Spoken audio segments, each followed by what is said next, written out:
Hey everyone, welcome back to the channel. In this episode, we are refinishing this massive dining table. It's been kicking around in my garage now for quite some time, and I thought it would be a good time to get started on it. So it was not an easy project, I'll tell you that for free.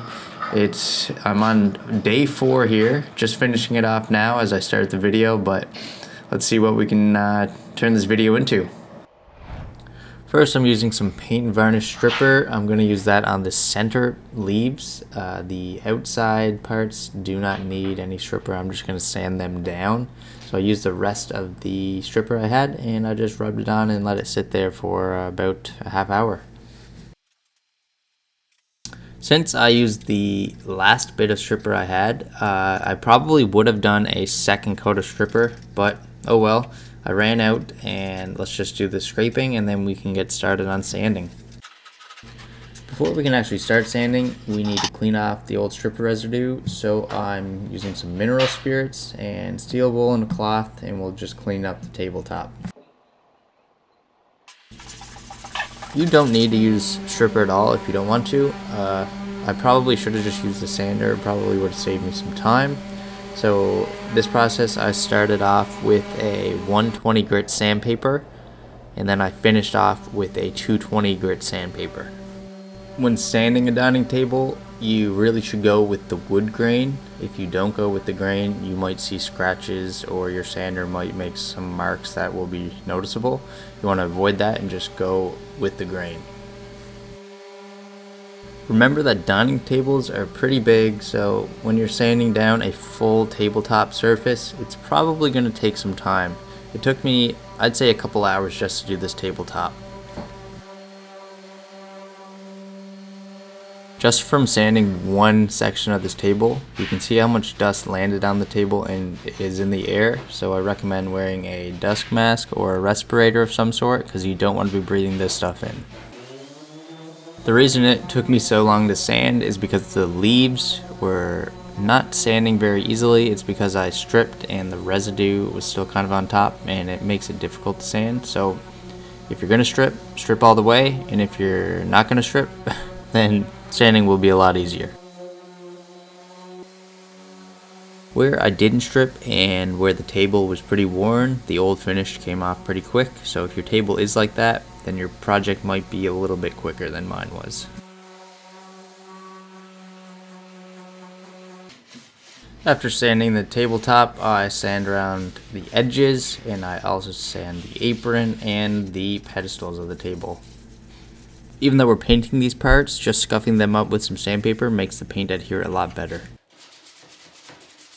There was so much dust going on that I just grabbed my vacuum and just started vacuuming the table, the floors, and everything around to get cleaned up. And then I wiped everything up with a damn cloth right quick.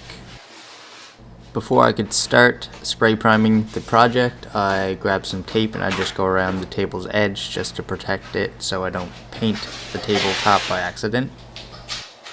Here's the primer I'm using. It's a Rust-Oleum flat white primer.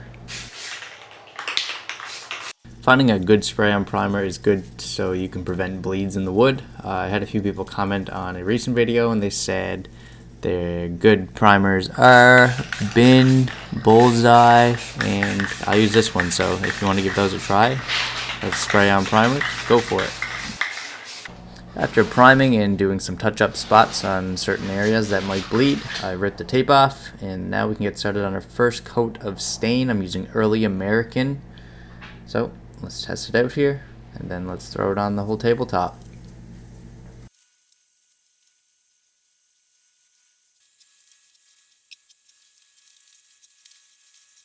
After a couple of minutes of letting it sit there, I grab a clean cloth and wipe up the stain. To get the color a little bit darker, I'm using Ebony Wood Finish by Minwax. So instead of letting this dry, I'm just going to throw this stain on right away. So I let that stain sit on there for a few minutes, and then I just wiped it all up, just like I did with the Early American. Since it was late, I decided to let the stain dry overnight and come back to start the whitewashing in the morning. Alright, now it's time to start the whitewash process. So you take your water I just use the top of an old paint can or spray can, and then we're going to use some linen white chalked ultra matte paint by Rust-Oleum. We're going to take the same amount of paint as we did water and pour it into our little painter's cup, and then we're going to stir it up for a minute or so. As you can see, it's a pretty watery substance, so it's going to be pretty easy to put on and wipe off. Now I'm just using a regular synthetic paintbrush, so I'm just dipping it in my wash bucket and just applying it all over the tabletop surface. I'm just going with the wood grain so I know the white paint is getting inside those cracks.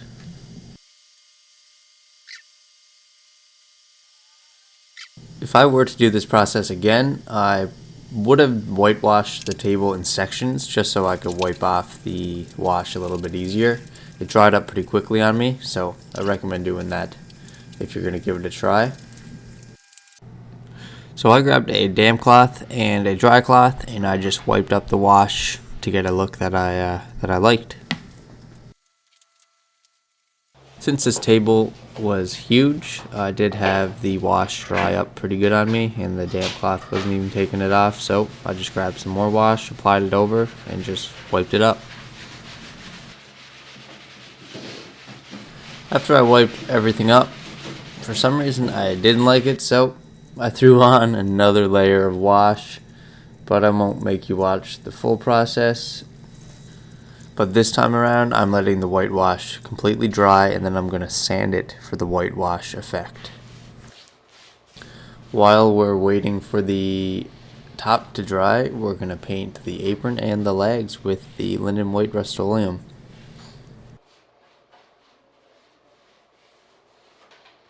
I don't know if anyone noticed, but one of the pedestal legs are actually backwards, so I'll have that flipped around before we're done here, don't worry.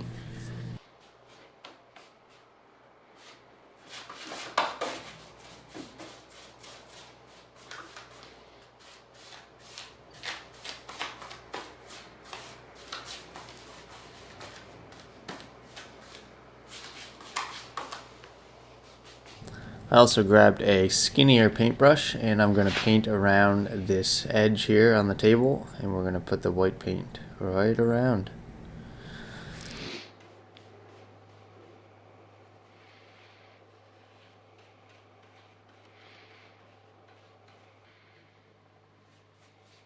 Before moving on to coat 2, I did some touch-ups so there were no bleeds with the Rust-Oleum spray-on primer.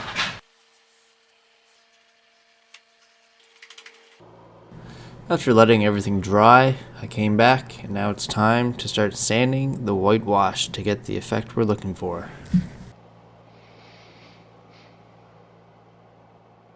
I'm using 320 grit sanding paper, and I just lay it over a sanding sponge.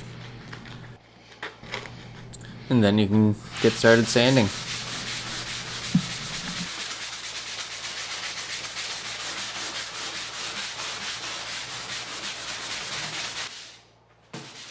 This sanding took hours and a lot of sandpaper, I'll tell you that.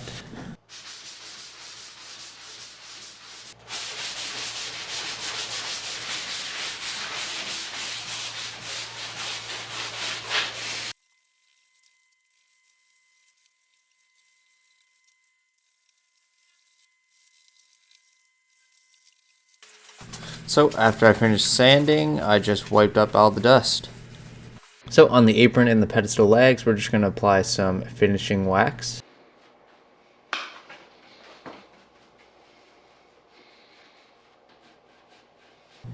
After the natural wax, I'm not going to let it dry or anything. I'm just going to apply this dark bear wax right away.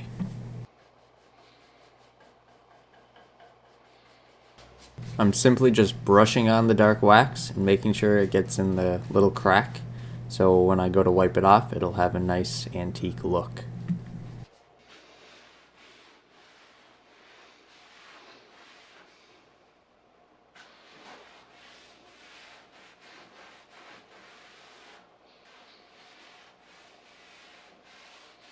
Basically, you're just buffing and rubbing the wax until you get the look that you're looking for.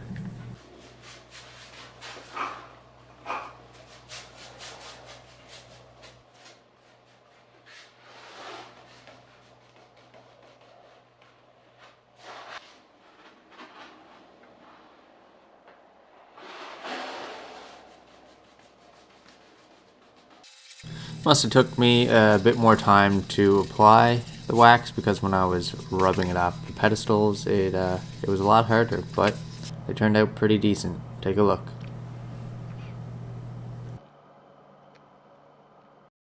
Now for a top coat on the table, I'm using polyacrylic. This stuff is clear and easy to apply, so I'm just grabbing a synthetic brush and I'm just going to rub this on top of the piece.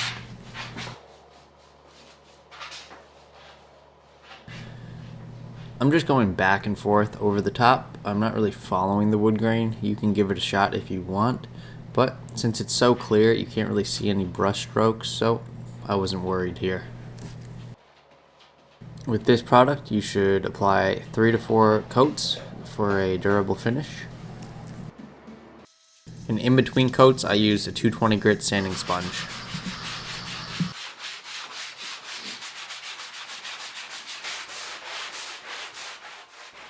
And don't forget to wipe away any dust before applying the next coat.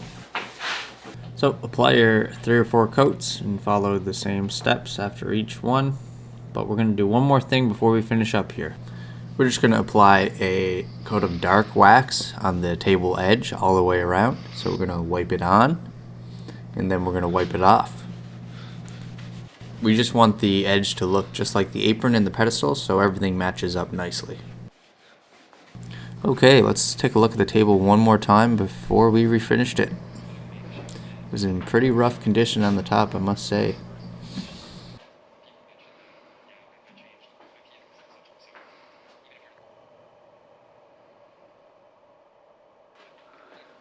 And here's what the table looks like after it's fully refinished.